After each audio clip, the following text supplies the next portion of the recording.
or hasty about anything. And Hans Stuck, who is German, of course, the son of the great Hans Stuck, the auto union driver of pre-war days. Bob Wallach, who comes from Alsace-Lorraine, and they're driving one of the very famous Joest Porsches. There are no official works Porsches at Le Mans this year, but the Joest team, J-O-E-S-T, are the nearest to that. Bob Wallach won this year at Dijon. He was third in Suzuka. He won the Daytona 24-hour race in a Porsche. Actually, not the Joest team won. And last year, the team was third at Le Mans. And there he goes through on the inside of the Lassig Hiver Belmondo Porsche and accelerating away. 8.5 miles, as near as makes no difference, this world-famous La Sarthe circuit. And there is still an absolutely enormous crowd here. That is the lead car, the Jones, Klein, Daly driven V12 Jaguar. And notice he's just got the spotlights on now. Earlier on in the race he had all four headlights really blazing as he was carving his way through the tail enders. Number 11 off the course is the Sakai Okada Fouché Leighton House Porsche that we were looking at in the pits just a little while ago. And that is certainly the most successful, not that particular car, but the Porsche 962 has to be just about the most successful. You can see the damage he's caused on the right-hand side. That will cause for some fairing replacement.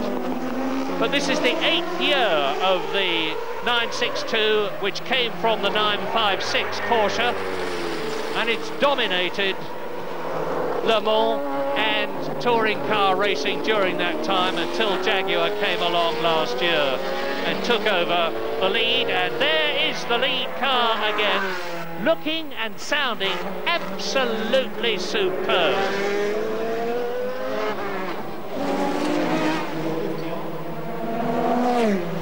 Over the line to complete the lap. Into the Dunlop curve, fourth gear, about 170 miles an hour, down into the chicane.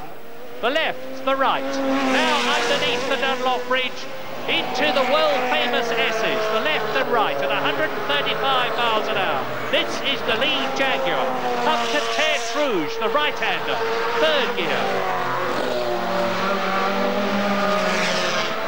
Now we will look back, no doubt, to see him exit Tête Rouge and start the long 4-mile drag down the Mulsanne Straight. That is the Stuck-Wallach Porsche. Hans Stuck handed over after the first stint, which was about 1.5 hours, handed over to Bob Wallach. And this has got to be the danger car for Jaguar at Le Mans this year. But meantime, the lead car is thundering down the Mulsanne Straight, probably doing 230 miles an hour, 245 miles an hour as he comes up to the Mulsanne kink. And now watch the Joest Porsche leap out from behind the back of another one to lap him.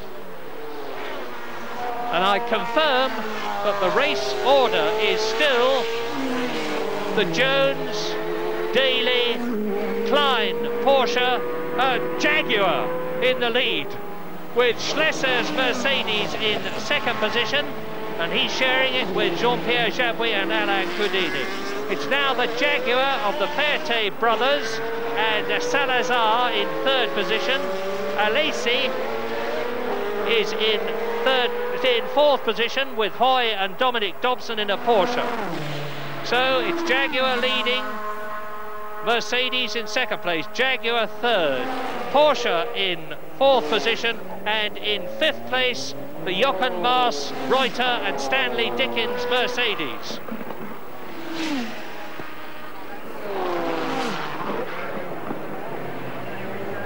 There's the Jaguar, and he has just taken the Lacey Hoy Dominic Dobson Porsche. Doesn't necessarily mean all that much. He's going to be at least a lap ahead. But in this race, which is going to be, I think, for the first time ever, over 400 laps. Last year it was 394 laps in excellent weather conditions. Well, they're superb, excellent weather conditions most of the time. This year, the weather conditions have been absolutely perfect and look as though they're going to continue that way. The forecast through the important night hours is good, and we might well have 24 hours of uninterrupted dry conditions, in which case the 400 laps record will be well and truly broken.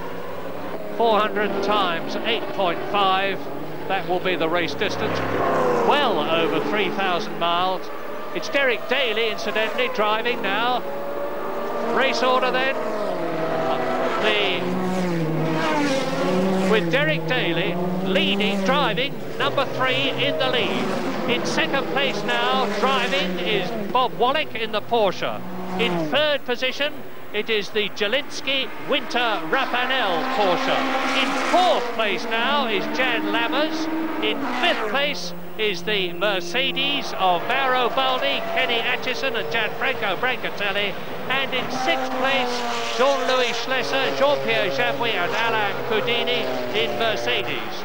So, Jaguar leads. In second place, a Porsche. In third position, a Porsche. In fourth position, a Jaguar. And in fifth and sixth positions, the two of the three Mercedes. With the headlights on, in second place, Bob Wallach. Going through on the inside to lap not 1, but 2 into the right-handed Dunlop curve. Down to the chicane again. 85 miles an hour through there, and 63 in the pits is the third of the 3 Mercedes, that of Jochen Maas, Manfred Reuter and Stanley Dickens.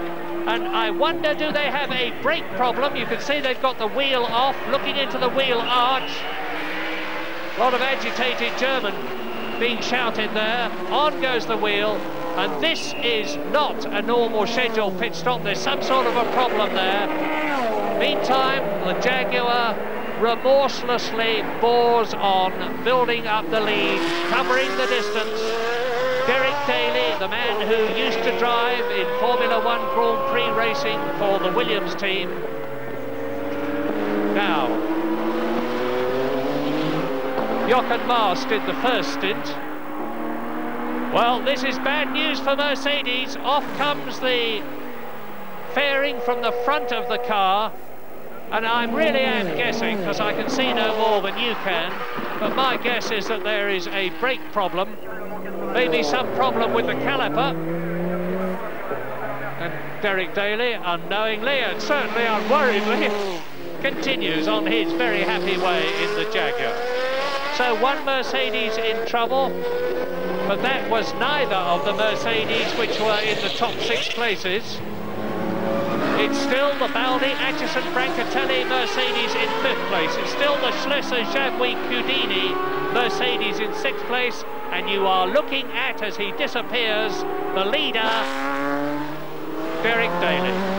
So, with just under 2 of the 24 hours completed, it is Jaguar 1st and 3rd, Porsche's 1st and 4th, Porsche's 2nd and 3rd, and Mercedes 5th and 6th, 22 hours to go.